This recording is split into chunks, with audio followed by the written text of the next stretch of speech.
wonderful and a beautiful world. And that is why we're here today to celebrate and to say karibuni sana, welcome to Kenya. We're very proud to host all of you.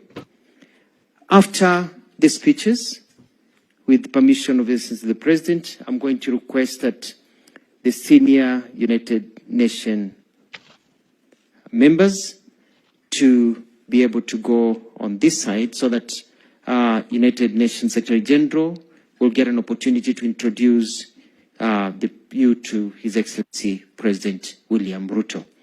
And with those few words, it is now my pleasure to welcome His Excellency President William Ruto to address you. Welcome, Your Excellency. We can all be upstanding and stretch a little bit. You don't have to stand. Please. Thank you very much. I am very careful when the UN Secretary General is around, because he once gave me a lesson on protocol. Allow me, Mr. Secretary General, to say this. I was having a conversation with the Secretary General.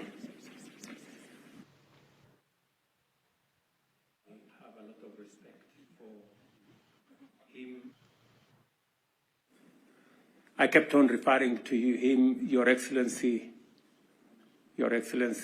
until I think he got annoyed.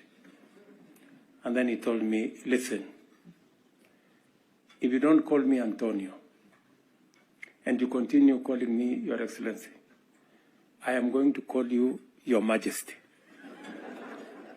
So I stopped calling him Excellency. That's the extent of the protocol. Let me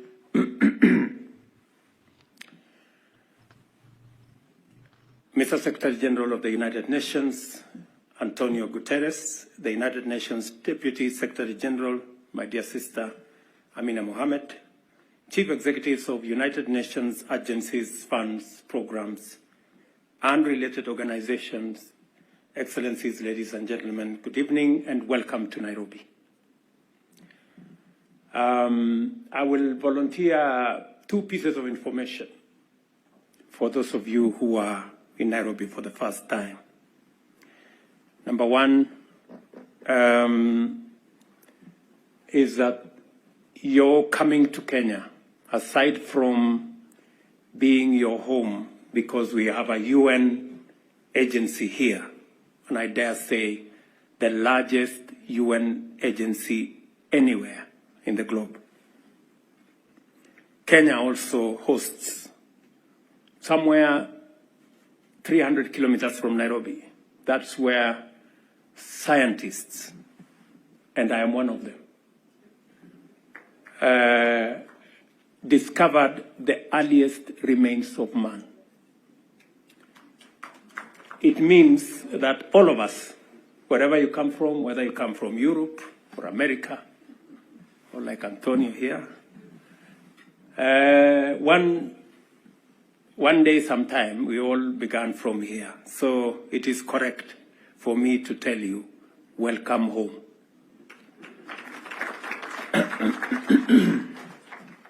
Secondly, let me also volunteer some small information.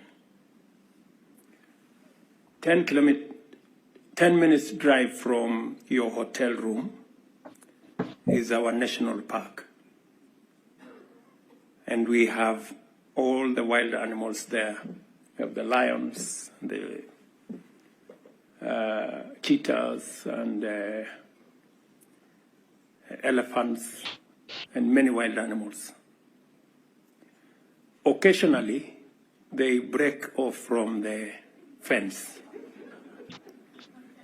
So, if by any chance you find a lion in the streets as you go shopping, please be careful, because it is not tamed, it is wild. And with that information, I'm sure you are armed enough to find your way in the city of Nairobi.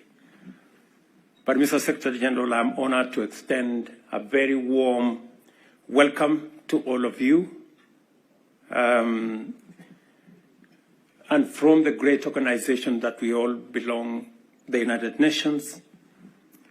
We hope you will enjoy the Kenyan hospitality, and on behalf of the government and people of Kenya, we are delighted by your presence here today. I would like to express our gratitude to the United Nations for selecting Nairobi as the venue for the UN Executive Board Coordination Meeting. This demonstrates our excellent relations, and as a global center for multilateralism, we are proud of this kind of gesture and look forward to hosting future coordination meetings. I'm confident that the discussions of the Chief Executive's Coordination Board meeting will strengthen the role of the United Nations in delivering the global mandate that you hold. Congratulations to you, Mr. Secretary General, for successfully guiding the Central Board in essential operations. We pledge Kenya's complete commitment and support to what you do for the sake of humanity. We recognize the critical role of the United Nations in promoting global cooperation, supporting sustainable development, and addressing global challenges through its global coordination, advocacy, and awareness raising, financial and technical assistance, and monitoring and reporting processes.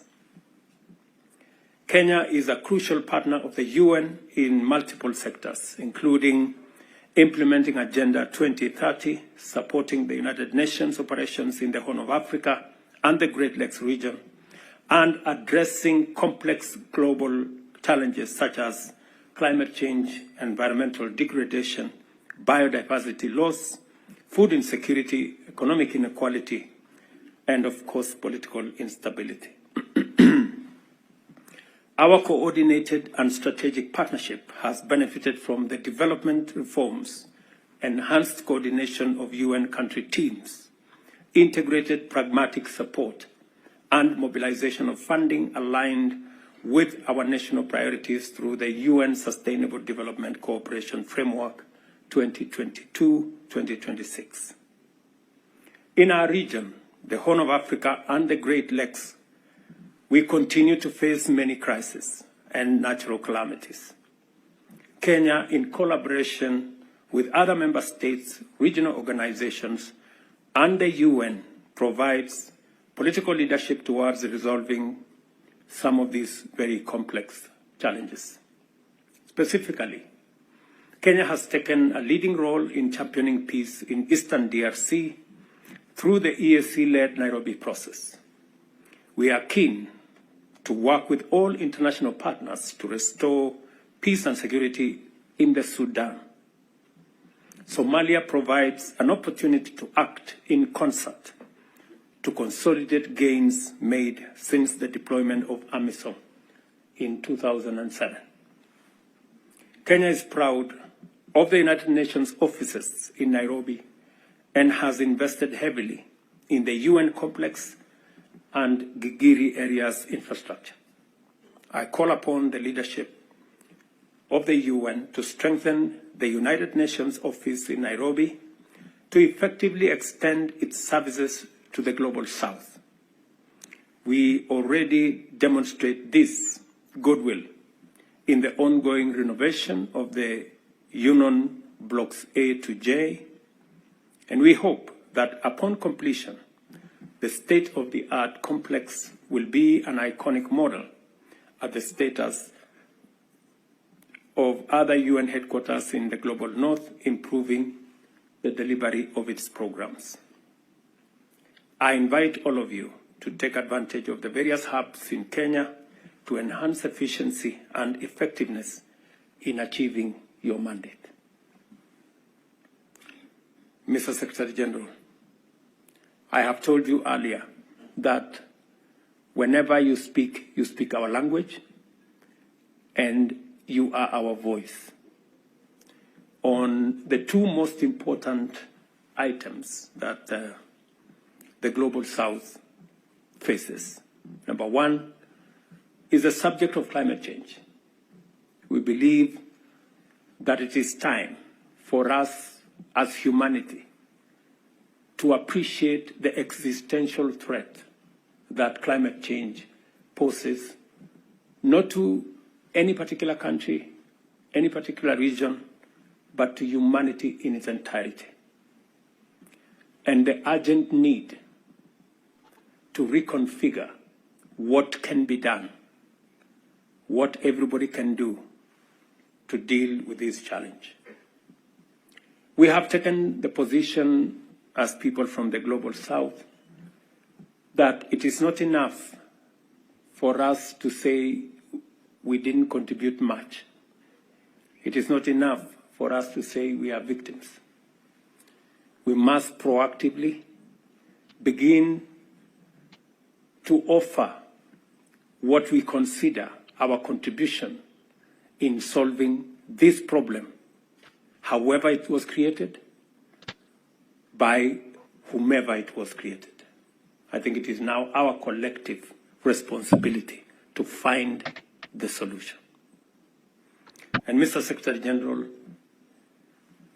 I want to tell the UN family here, because we believe in you, that Africa, indeed the Global South, we have ideas, we have suggestions, we believe we can be part, and we should be part of the solution. It is now a foregone conclusion that we have to change the trajectory from development fueled by fossil fuels to green energy growth. It's a foregone conclusion. I think we are beyond the Rubicon. And therefore, it is important that we find, where do we find the next energy to power world development? And we are making an offer that we have the largest resources of renewable energy. Kenya's grid is 92% renewable. That's just an example. We have huge resources in hydro, solar, wind, geothermal, and we are prepared and ready to make these resources available to solve this existential threat of climate change. All we are asking is that while we offer these resources, others should come with finances and technology so that we meet halfway and we get a win-win outcome. I think that is the proposition that we will be consolidating as leaders from the Global South and in our continent of Africa as we come to the UN General Assembly and as we go to the COP28. One final thing, Mr. Secretary General, and I know speaking to you on this matter is preaching to the choir, is the issue of reform of the international financial architecture. I think it is important for us to have an international financial architecture that is fair. We are not asking for one that favors us. We are asking for one that is fair, that treats everybody equally. And we need to have a conversation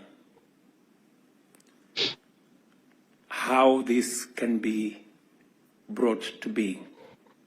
We have suggestions, we have ideas, and we will be meeting halfway so that we can have this conversation and be able to unlock the potential that exists if we were to have access to finances. Finally, let me say on the subject of climate change one more time, and I speak a lot about climate change because in my PhD program, as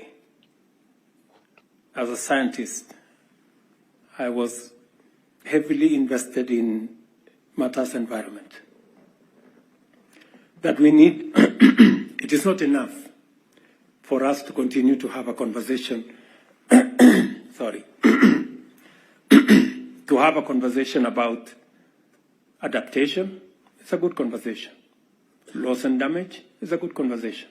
But I think the most important conversation we need to have is about climate investment, climate financing.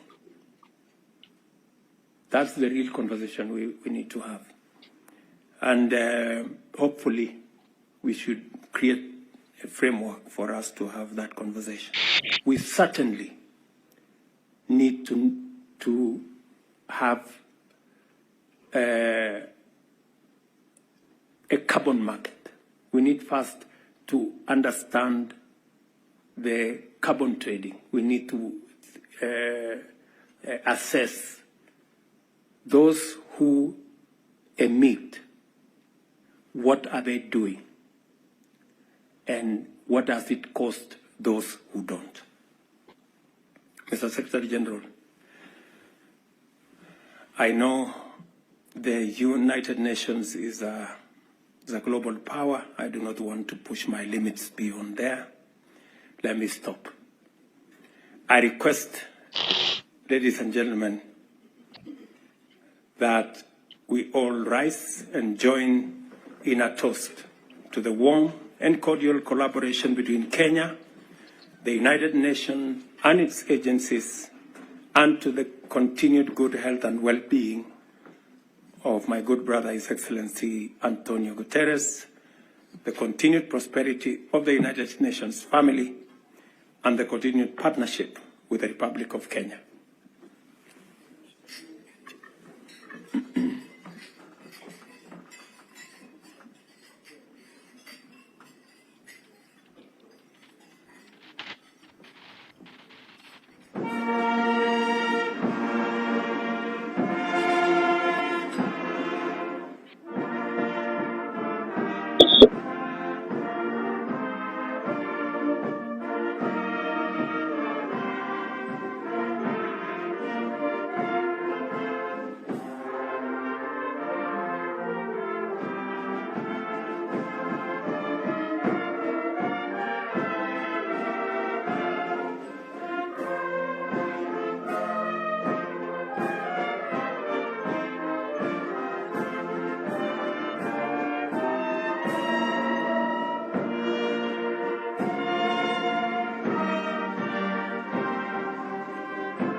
Thank you very much. Let me ask His Excellency Antonio Guterres. In this wonderful demonstration of the fantastic hospitality of Kenya. Our meeting has a meaning. We came to Kenya for reasons of gratitude, of admiration, and of solidarity. First of all, gratitude.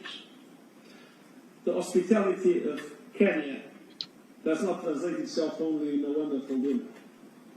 We feel that hospitality day after day in our campus in Nairobi.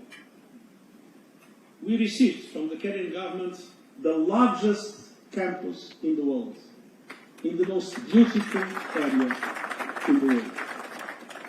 And during all this day, had an extraordinary expression, not only of hospitality, but of true brotherhood and sisterhood in the way Kenya has supported the activities of the United Nations here in our compound and in the agencies and the teams that work in your country. We have many host countries, and I'm grateful to all of them. But I have no doubt in saying that you are the best host country for UN activities in the world. Gratitude, but also admiration.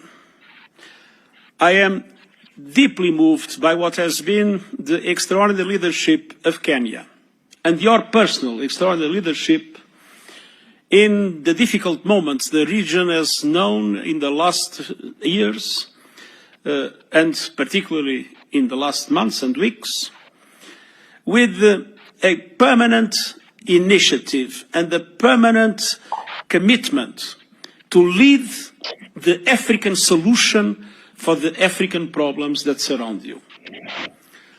Ethiopia has known a devastating civil war.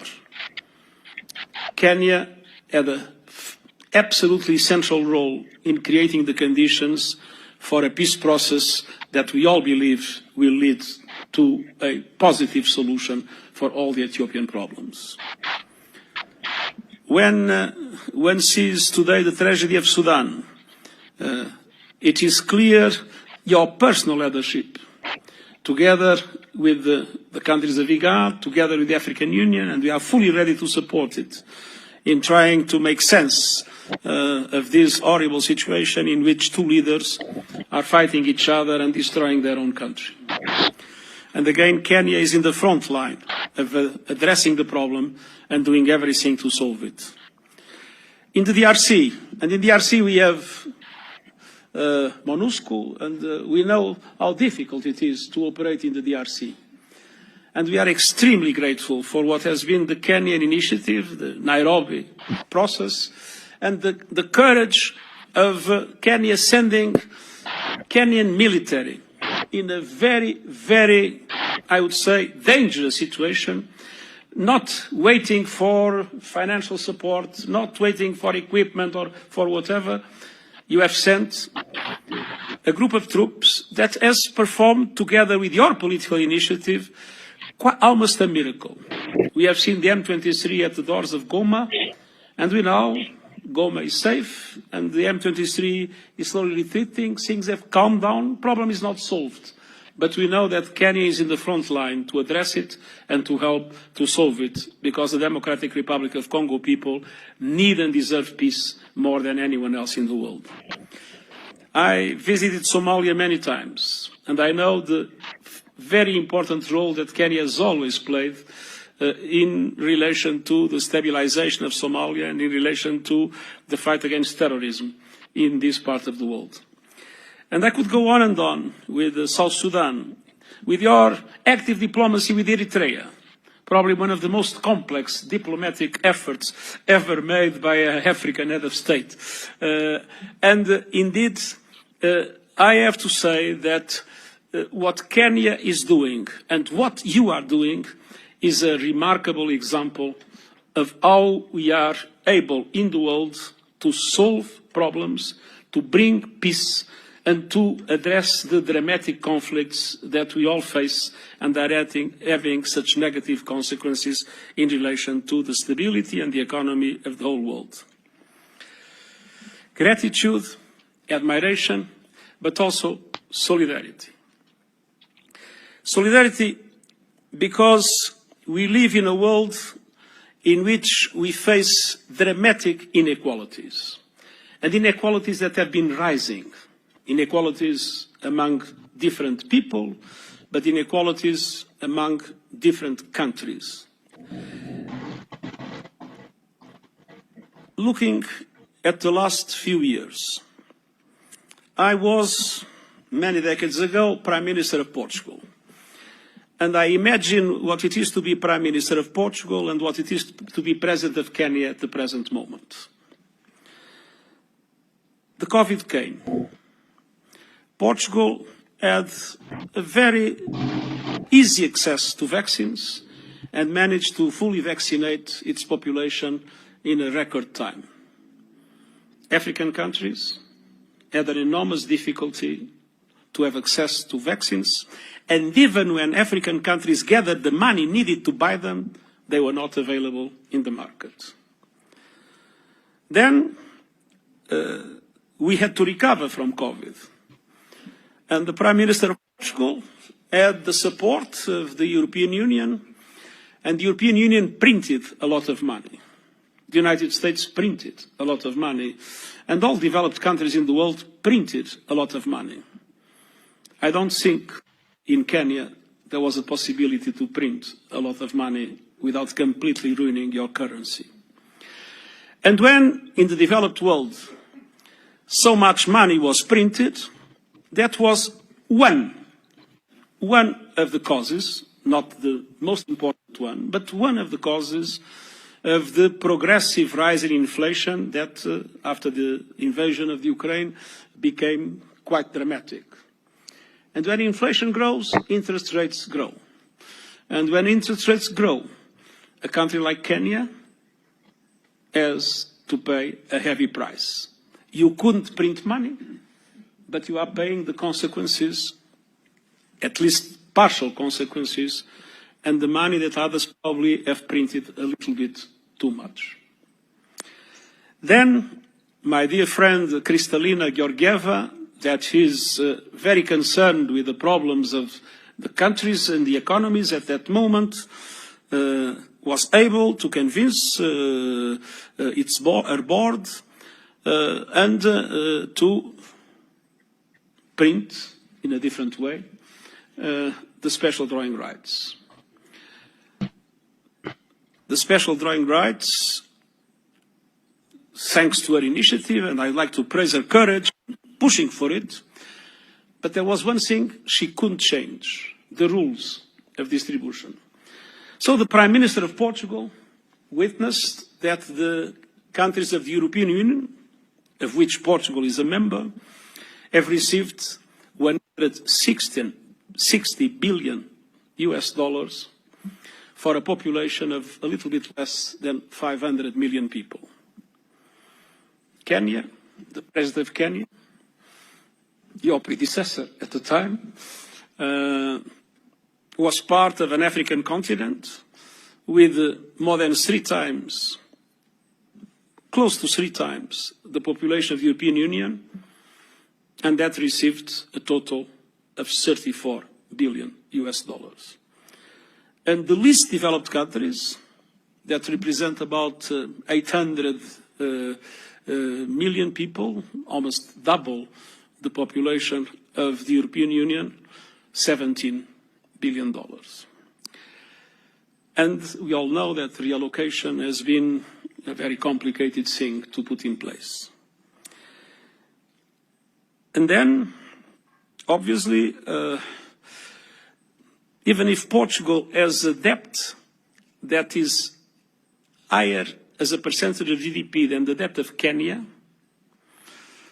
it is still possible for Portugal to go to the markets and get credit in its own currency. With interest rates, I don't know the last figures, but probably around 4%, and for some time below 0, and for several years in the recent crisis until the last inflation surge, around 1%. I think Kenya has a different story. You have a lower debt as a percent of GDP than Portugal, but the President of Kenya, when he tries to look into how the markets will respond to their need of financing, has much more difficult to find credit, and will find it at interest rates much higher. I don't know exactly if it is 12, 13 or 15%, but it is much higher. So this is the situation we have in the world. And I compare my own country with your own country. It is clear that my own country benefits from an international financial system and an international financial architecture that is biased, that is dysfunctional, and that is deeply unfair. And so your quest for reform is a perfectly understandable one, and something that we must do everything to achieve. By coincidence, we'll be discussing tomorrow afternoon a draft for what I hope will be presented in the next few weeks in the UN to all member states with a policy brief on the reform of the international financial system in the context of preparation of the so-called Summit of the Future, or of our common agenda, as we name the set of initiatives in which we are involved, covering many other aspects, the digital compact, the problems of the agenda for peace, but as an essential focus on the questions related to how to address the dramatic structural inequalities that are embedded in the way our financial system is organized.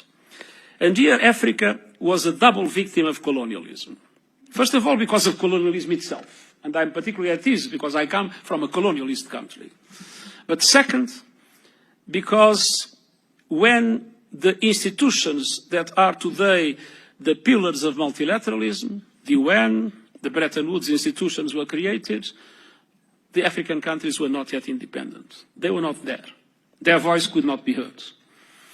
And so they were not represented, and today they remain dramatically underrepresented.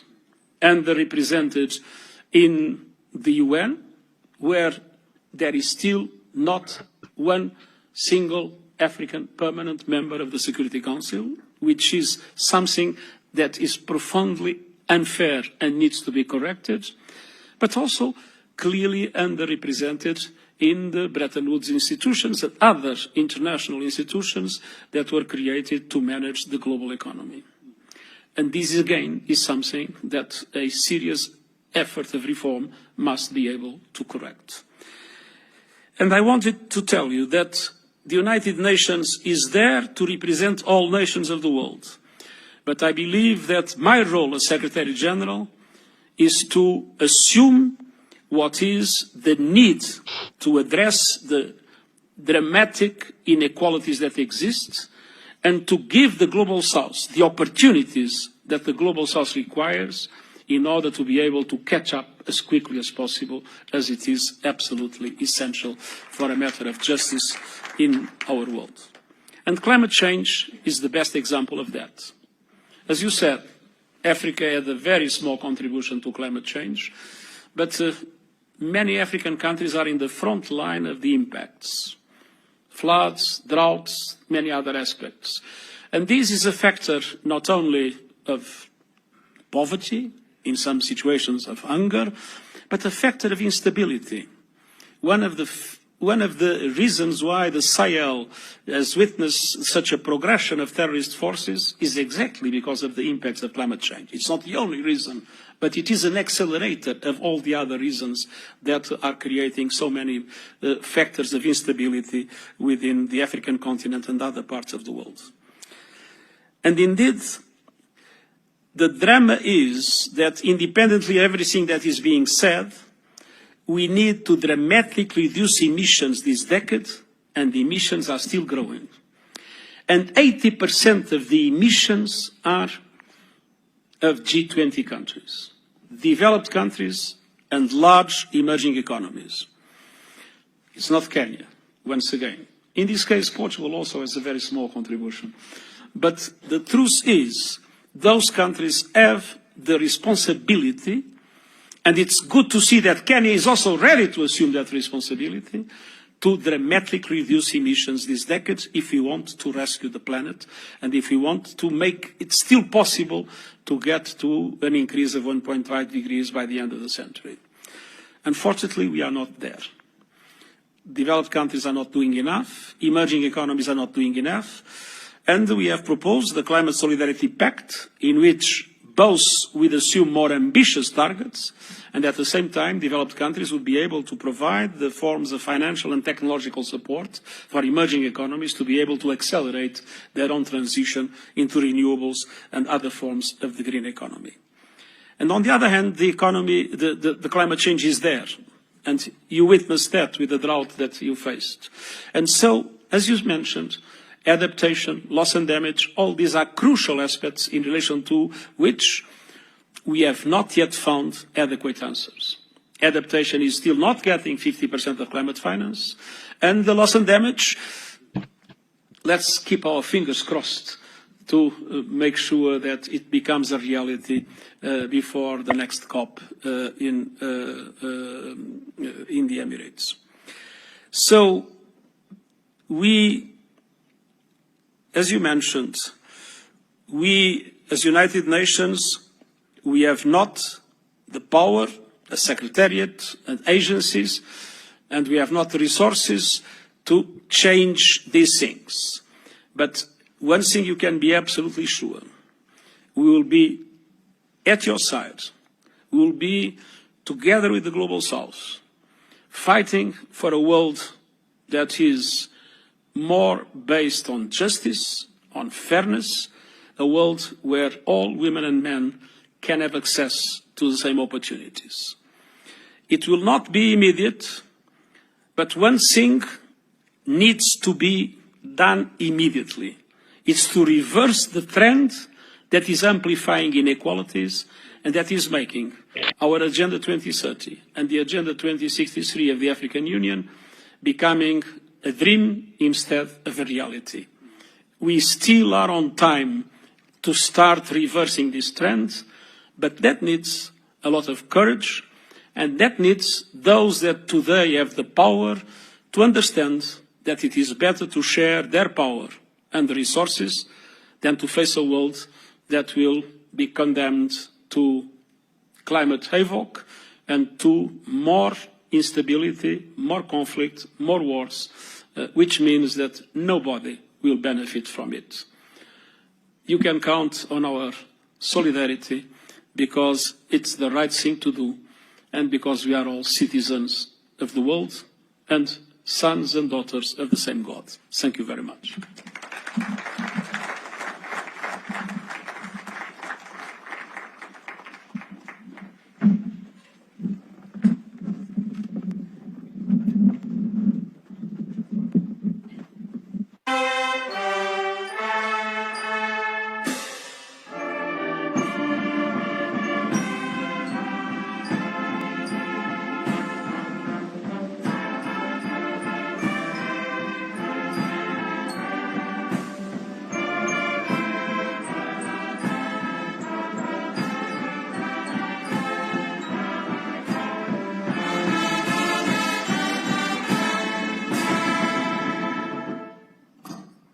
Ladies and gentlemen, Your Excellencies, we've come to the end of the official program.